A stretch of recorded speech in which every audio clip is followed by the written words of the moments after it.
Empecé a hacerme algunas preguntas importantes, más espirituales, como quién soy, de qué trata la vida, qué sucede cuando cambiamos, por qué es tan difícil el cambio. Y empecé a preguntarme si otras personas tenían realmente algún tipo de curación para ellos mismos. Por eso viajé a 17 países diferentes e investigué este concepto llamado remisiones espontáneas. ¿Qué es lo que hace que las personas se traten de manera convencional o no convencional y que de repente después de un periodo de tiempo mejoren?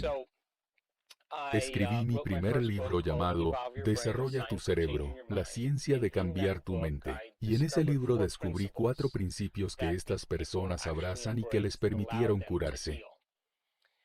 Después de escribir ese libro, se estrenó una película llamada ¿Y tú qué sabes?, que se convirtió en un documental muy popular sobre la creación de la vida que queremos. Pero la pregunta más común que la gente se hace después de esa película es, ¿cómo lo hacemos? ¿Cómo aplicamos estos principios? Así que escribí mi segundo libro llamado Deja de ser tú, la mente crea la realidad. Y ese libro es un libro de acompañamiento a Desarrolla tu cerebro, que le da a la gente las herramientas necesarias para empezar a practicar el cambio personal, romper el hábito del viejo yo y de verdad reinventar un nuevo yo.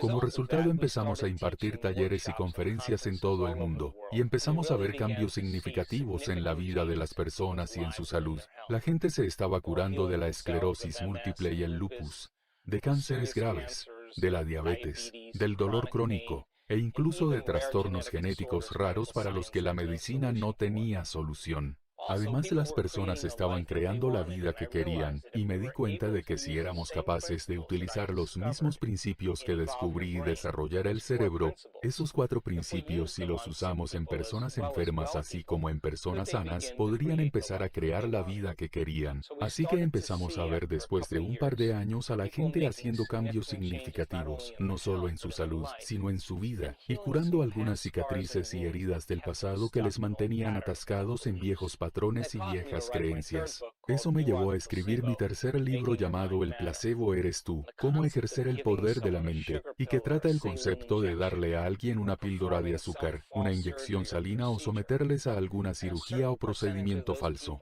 Un cierto porcentaje de esas personas aceptan, creen y se rinden al pensamiento de que están recibiendo la sustancia o el tratamiento real, y comienzan a programar su sistema nervioso autónomo para crear su propio cóctel de productos químicos que coinciden exactamente con el mismo producto químico o tratamiento que están recibiendo. Esto hizo que comenzara a mirar en profundidad el concepto de la curación con el pensamiento. Creo que una vez que entendamos la ciencia de cómo funciona el placebo, entonces deberíamos ser capaces de enseñárselo a la gente. Y eso es exactamente lo que hemos aprendido en los últimos 2 años, que toda esta información es enseñable. Y por eso en esta serie de videos hablaré ampliamente sobre cómo su personalidad crea su realidad personal. Les mostraré brevemente que tenemos de 60 a 70 mil pensamientos en un día, y la mayoría de esos pensamientos son los mismos que tenemos el día anterior. Hablaremos de cómo podemos pasar de pensar a hacer, y comenzar a dominar estos conceptos filosóficos.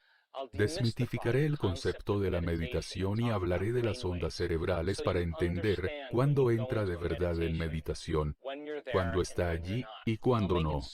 Y se lo explicaré de forma tan simple que empezará a sentirlo en su vida si empieza a aplicarlo. Así que mi trabajo entonces es inspirarle para que aplique toda esta información. Verá, cada vez que aprende algo nuevo, hace una nueva conexión sináptica en su cerebro.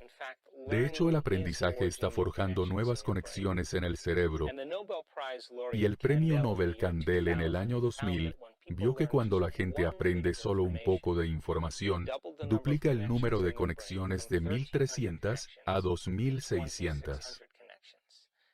Esta evidencia física es el resultado de su interacción en el ambiente. Pero si no revisaban esa información, si no la repetían o pensaban en ella, esas conexiones se perdían en horas o días. Así que toda esta información que la gente aprende es información filosófica, teórica, científica, espiritual. Pero la verdadera pregunta es, ¿qué va a hacer con ella? Si coge esa información y la aplica o la personaliza, si puede demostrarla, Si puede modificar su comportamiento de alguna manera y hacer algo diferente, va a tener una nueva experiencia. Ahora, cuando está en medio de una experiencia y sus 5 sentidos se conectan con el entorno externo, están recogiendo todos estos datos vitales de su mundo exterior, y toda esa información se vuelca de vuelta a su cerebro, y hace que la maraña de neuronas se organice en redes y patrones, reforzando la información filosófica. En el momento en que esas neuronas se conectan en su lugar, otra parte del cerebro produce una sustancia química que se llama sentimiento o emoción. Así que cuando lee el libro sobre cómo ser un mejor líder, cuando lee el libro sobre cómo ser un padre más paciente, cuando lee el libro sobre cómo tener más éxito en la vida, cuando lee el libro sobre la compasión, toda esa información se almacena en el neocórtex intelectual de pensamiento filosófico. Pero cuando puede aplicar esa información, conseguir que sus comportamientos se ajusten a sus intenciones y que sus acciones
se igualen a sus pensamientos, es cuando consigue que su mente y su cuerpo trabajen juntos. Es cuando tiene la nueva experiencia que enriquece las conexiones del cerebro, y entonces siente compasión, se siente un líder, se siente exitoso, se siente más como un padre paciente.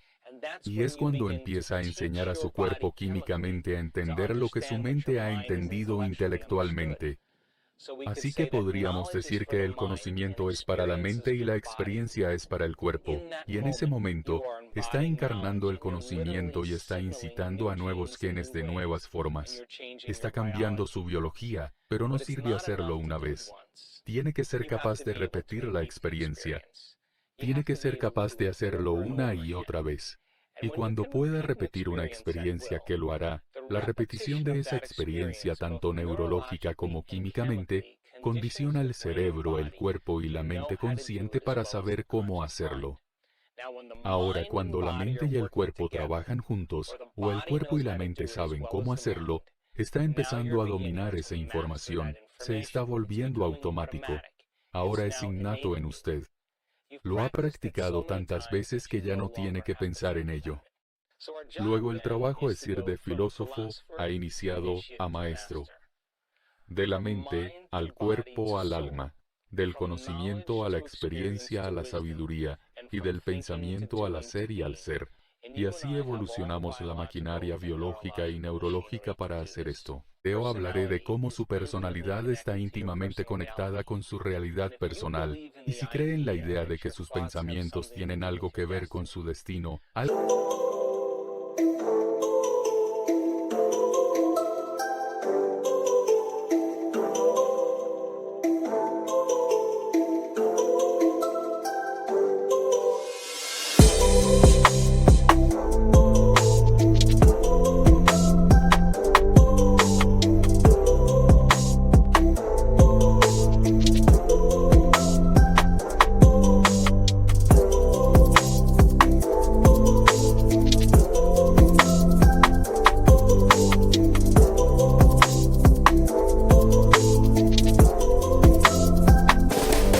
que ver con su vida, empezaremos a ver por qué los mismos pensamientos que tiene siguen creando esa misma vida.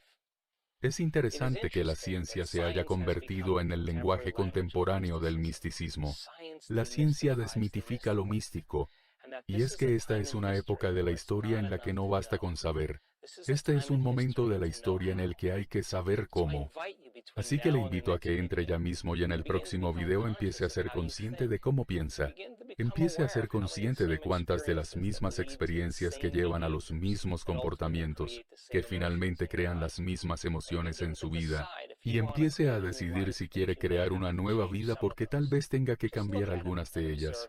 Solo véalos y observe que ser consciente es el primer paso.